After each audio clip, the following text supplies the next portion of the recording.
Good morning class.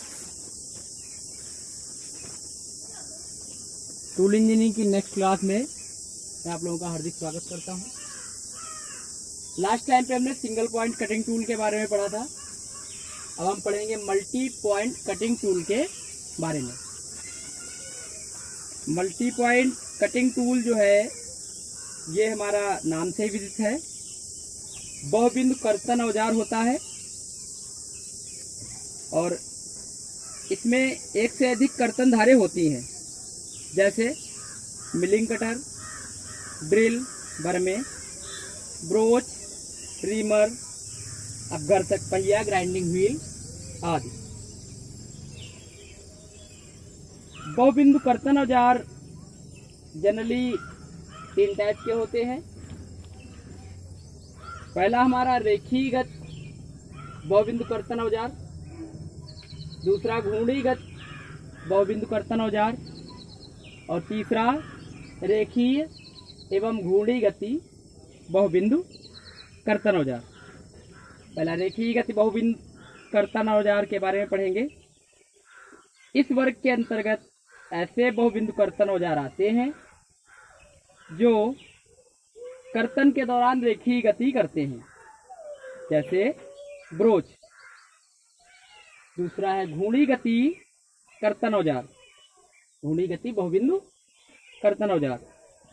इस वर्ग के अंतर्गत ऐसे बहुबिंदु कर्तन औजार आते हैं जो कर्तन के दौरान केवल घूर्णी गति करते हैं, जैसे मिलिंग कटर एवं हाब कर्तन औजार आदि। अगला है हमारा रेखीय एवं घूर्णी गति बहुबिंदु कर्तन औजार।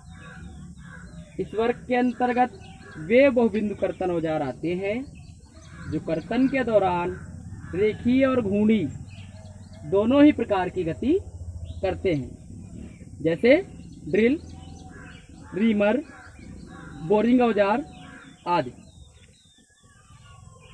अब मल्टी पॉइंट कटिंग टूल में हमारा जो सबसे फेमस कटिंग टूल है दैट इज ब्रोच। ब्रोच एक ऐसा कर्तन औजार होता है जिसमें टेपरित दंड पर एक श्रृंखला में अनेक कर्तन दांत होते हैं तथा जो एक ही बार में मशीनन क्रिया पूर्ण कर देता है। और अभी हमने बताया कि जो ब्रोच है वो एक रेखीय गति बहुबिंदु कर्तन औजार होता है। इसके चित्र के लिए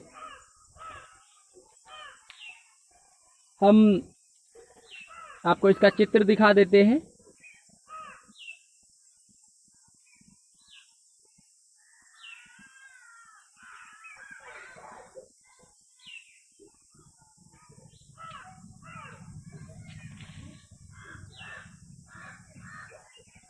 इसमें कटाई शुरू होने से अंत तक लगातार दांतों की ऊंचाई बढ़ती जाती है।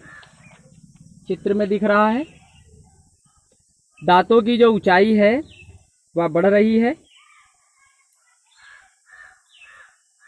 ब्रोच द्वारा अधिकांश धातु कर्तन कार्य इसके अग्र दांतों तथा माध्यमिक दांतों द्वारा ही किया जाता है। आप लोग वीडियो को पॉज करिए, चित्र अच्छे से बनाइए।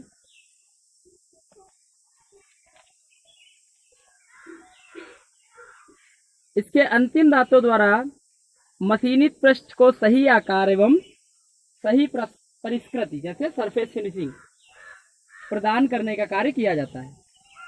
इसीलिए ब्रोच पर जनरली 3 प्रकार के दांते होते हैं। अग्रिम दांते जिन्हें रुच्छकारी दांत कहते हैं, माध्यमिक दांते जिन्हें अर्ध परिष्कारी दांत कहते हैं तथा अंतिम दांत जिन्हें फिनिशिंग टीथ मतलब परिष्कारी दांत कहते हैं।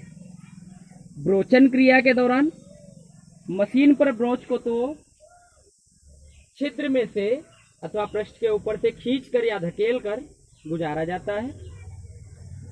बाह्य पृष्ठ का ब्रोचन करने वाली ब्रोचन संक्रिया को ब्रोचन पृष्ठ का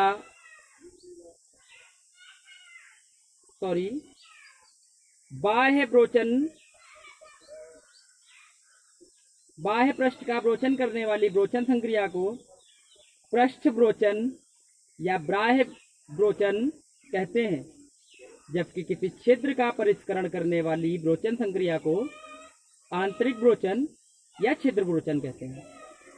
कर्तन करते समय ब्रोच का प्रत्येक दांत कार्यखंड की सतह से थोड़ी थोड़ी धात काटता है।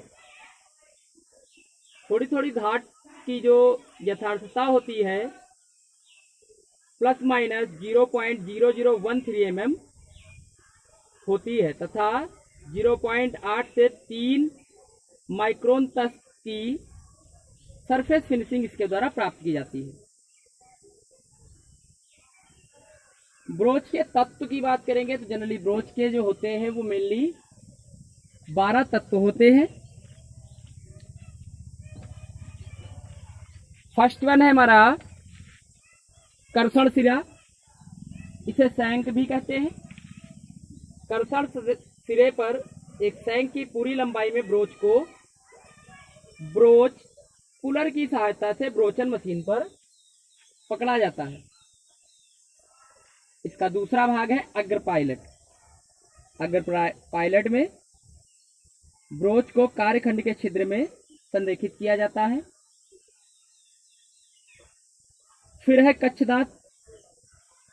ब्रोच के रुक्ष दांते कार्यखंड की अधिकांश कटाई करते हैं।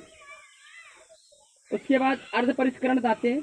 परिष्करण दांतों की लंबाई का कुछ भाग छिद्र को सही साइज प्रदान करता है। इस भाग के दांतों को अर्ध परिष्करण दांत कहते हैं। फिर अगला फिनिशिंग टीथ परिष्करण दांते।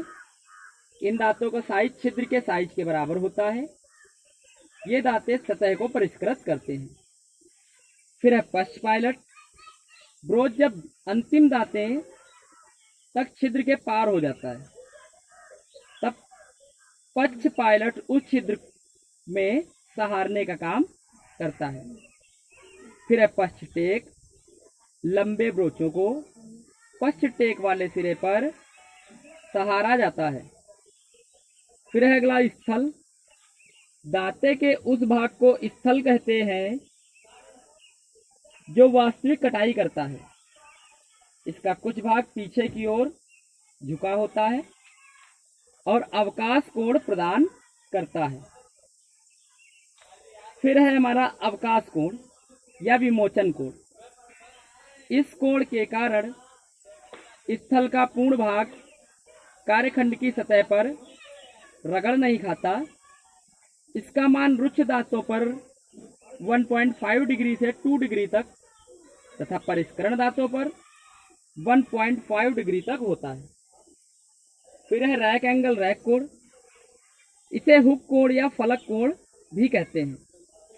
यह एकल बिंदु को कर्तन औजार की भांति ब्रोच के दांतों पर बना होता है।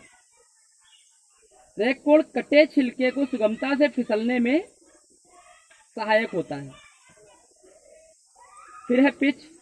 ब्रोच पर दो अगल बगल के दांतों के स्थल पर संगत बिंदुओं के बीच की दूरी को पिच कहते हैं।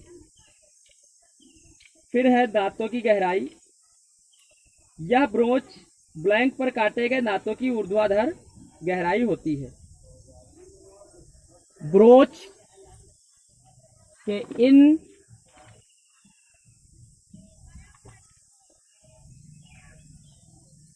अवयवों के बारे में हमने पहले से फिगर में आप लोगों को दिखाया हुआ था।